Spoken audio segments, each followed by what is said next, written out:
Hi everyone. Today we'll explain the Select File screen, which is the default screen when you open the program. Let's start by opening the program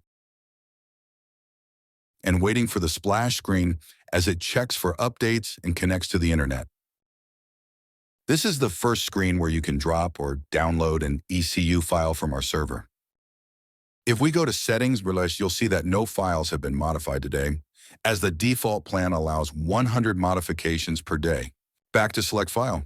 Now let's modify an ECU file as an example. Press the search button and then Yes. We'll wait a moment for the file analysis to finish. And click OK. Let's make some changes. First, go to Speed and set it to 220. Then click Apply and OK. Next, go to RPM. I'll leave it as it is. And then DTC. I'll also leave it. Now let's go to Special Function and set two options to Off. Then press Apply. Let's save the modified file.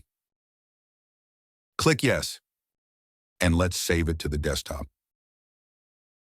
Now let's check Settings to see the updated count for modified files today. It's 1 out of 100. This is according to the default plan. Back to Select File to download free original ECU files from the server. Activate Search a File on the server and type the file name you need. Then click Search and wait a moment for the file to download. Click OK. I'll save this file directly without any changes to the desktop. As you can see, the original file is saved. Now let's go to Settings to see how it counts. Downloaded files is now 1 out of 5 for today. Back to Select File, let's complete downloading the 5 files for today. The second file is 6A010. Save it without any changes to the desktop. Then the third file the same way. And the fourth one.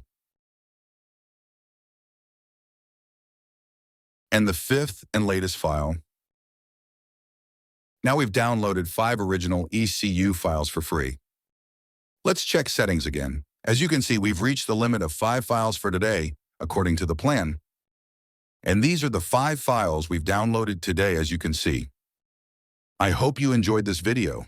If you have any questions, feel free to ask in the comments.